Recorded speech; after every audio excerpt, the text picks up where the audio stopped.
Se necesita energía para producir un sonido. La energía produce movimiento. El movimiento produce ondas sonoras. Y las ondas sonoras se mueven y transportan la energía que produjo la onda. Veamos cómo sucede todo esto cuando el palillo de un tambor golpea contra un bloque de madera y produce un sonido que se mueve a través del aire que transmite la onda sonora. La energía que transportan las ondas sonoras procede del palillo en movimiento. Cada vez que el palillo golpea el bloque, crea una rápida vibración en los materiales de los que están hechos el palillo y el bloque. El palillo y el bloque, al vibrar, empujan moléculas de aire formando ondas. Las ondas se producen cuando unas moléculas empujan a otras moléculas circundantes y rebotan. Cada serie de colisiones comprime ligeramente el aire, de modo que las ondas son en realidad una serie de compresiones que se mueven desde la fuente de las vibraciones.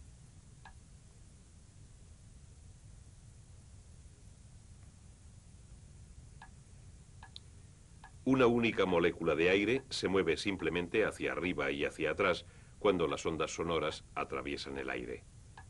Si pudiésemos teñir con tinta la molécula y dejar que hiciese su movimiento hacia atrás y hacia adelante contra una hoja de papel que se moviese formando un ángulo recto con ella, obtendríamos una curva llamada onda sinusoide.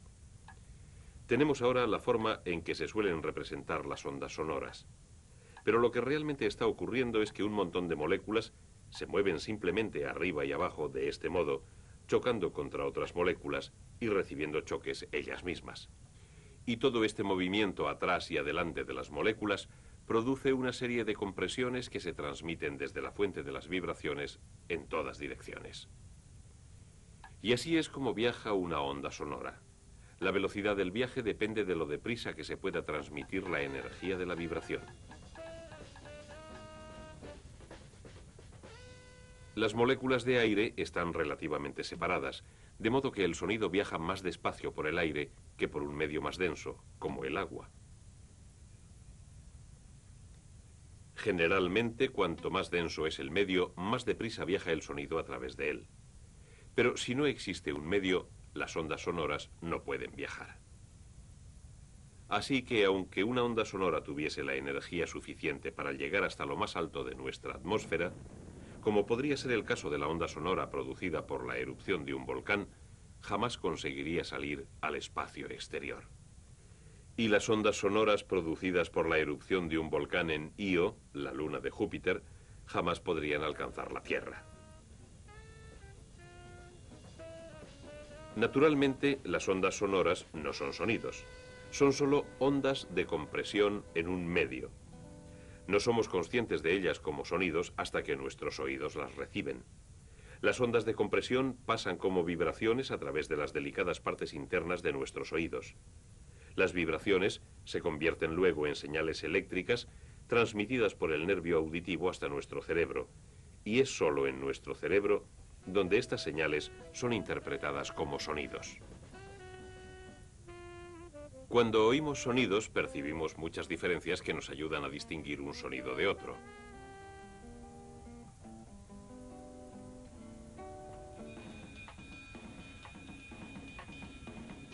Por ejemplo, algunos sonidos tienen un tono más agudo que otros.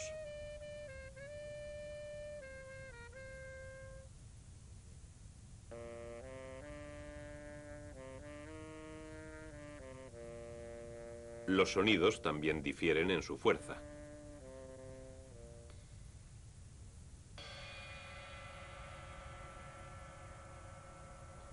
Pero las ondas sonoras en sí mismas no tienen ni fuerza ni tono.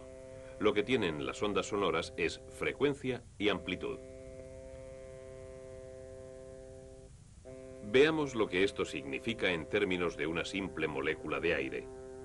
Y añadamos la tinta y la hoja de papel móvil como antes. Ahora, otra vez con el sonido y el papel moviéndose, obtenemos de nuevo la sinusoide. Si añadimos un eje, podremos hacer algunas definiciones. El movimiento de nuestra molécula desde el eje hasta lo más arriba de él que llega y hasta lo más abajo y de vuelta otra vez al eje representa una vibración o ciclo. Así que esto es un ciclo.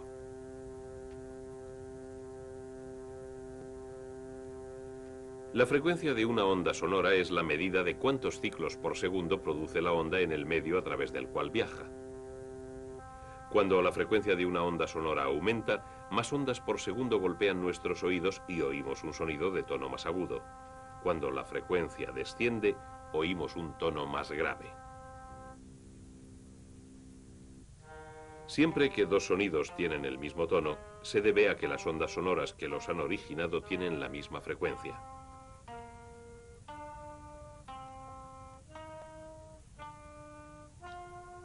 Pero en lo que se refiere al volumen, tenemos que volver a pensar en lo que es una onda sonora, una transmisión de energía.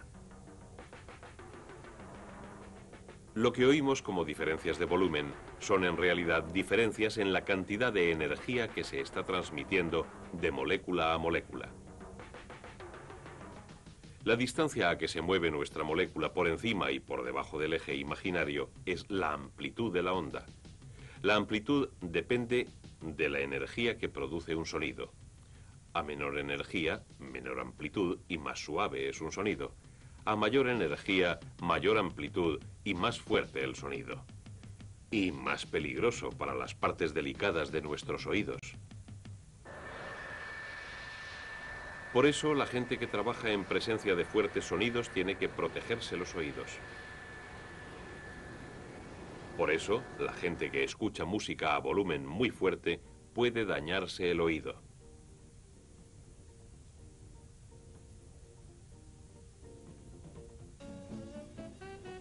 La fuerza de un sonido, la amplitud de la onda sonora, se reduce a medida que ésta viaja y se esparce. La onda, al expandirse, pierde gradualmente toda su energía, pasándosela a las moléculas del aire que atraviesa. Así que cuanto más lejos viaja una onda sonora antes de que la oigamos, más suave suena. Una onda sonora perderá su energía más deprisa cuando atraviesa un medio que sea más denso que el aire, como el vidrio de una ventana o el material de una pared.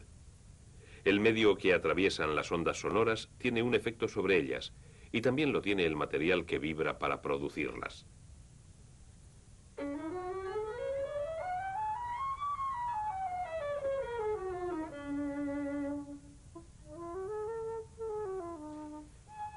Por ejemplo, la frecuencia de una cuerda en vibración depende de su longitud, y se cambia la frecuencia cambiando la longitud de la parte que vibra. Esto se advierte moviendo los dedos arriba y abajo sobre la cuerda de un violín.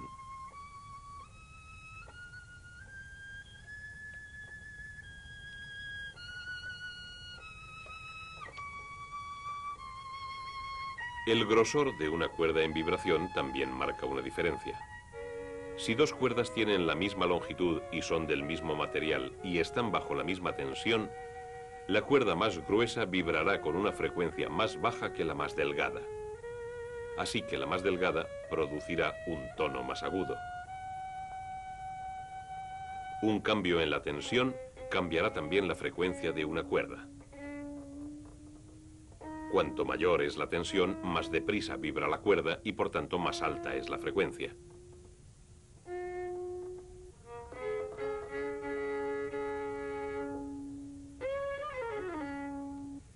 En los instrumentos de viento, la sustancia que vibra es el aire que hay dentro del mismo instrumento. En una flauta, por ejemplo, las delgadas corrientes de aire procedentes de los labios del flautista hacen que el aire del interior de la flauta comience a vibrar.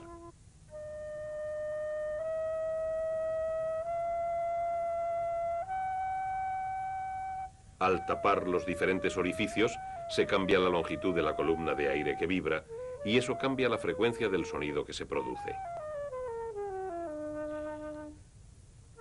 De esta forma, más o menos, se controla la frecuencia en todos los instrumentos de viento.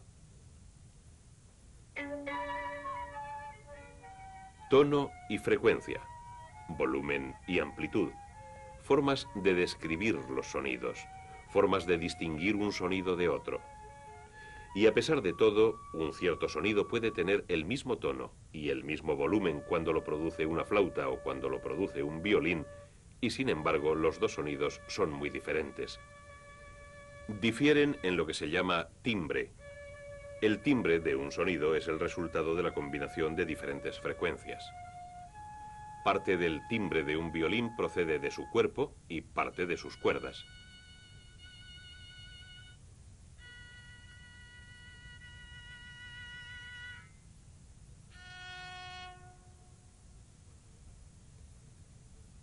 Cuando el arco roza contra la cuerda, ésta vibra de varias formas diferentes.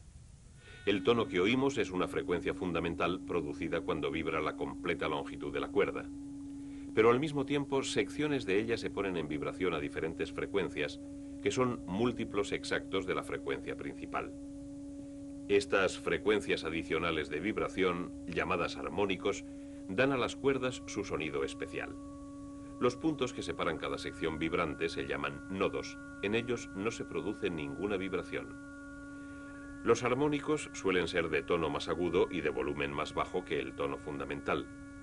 Estos armónicos son parte de lo que da al sonido del violín su timbre único, pero la totalidad del timbre se produce cuando las ondas sonoras creadas por las cuerdas del violín producen vibraciones en todo el instrumento.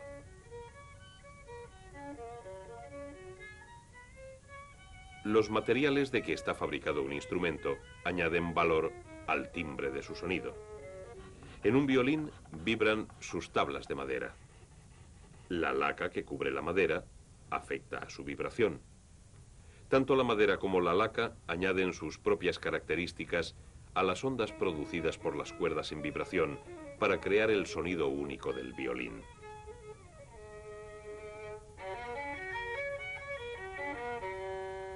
Cada fuente de sonido tiene sus propias pautas distintivas de ondas sonoras.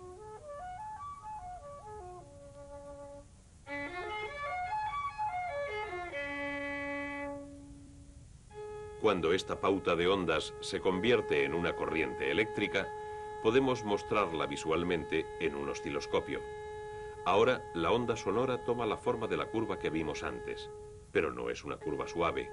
Sus irregularidades son el resultado combinado de las varias vibraciones de la cuerda y del violín mismo. Aquí tenemos el mismo tono sin los armónicos. Podemos ver y oír la diferencia. Cada instrumento tiene su sonido distintivo debido a las diferentes pautas de ondas sonoras que produce.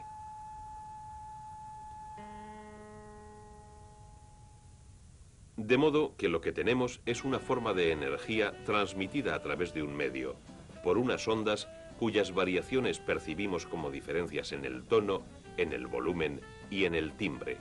Lo que tenemos es sonido.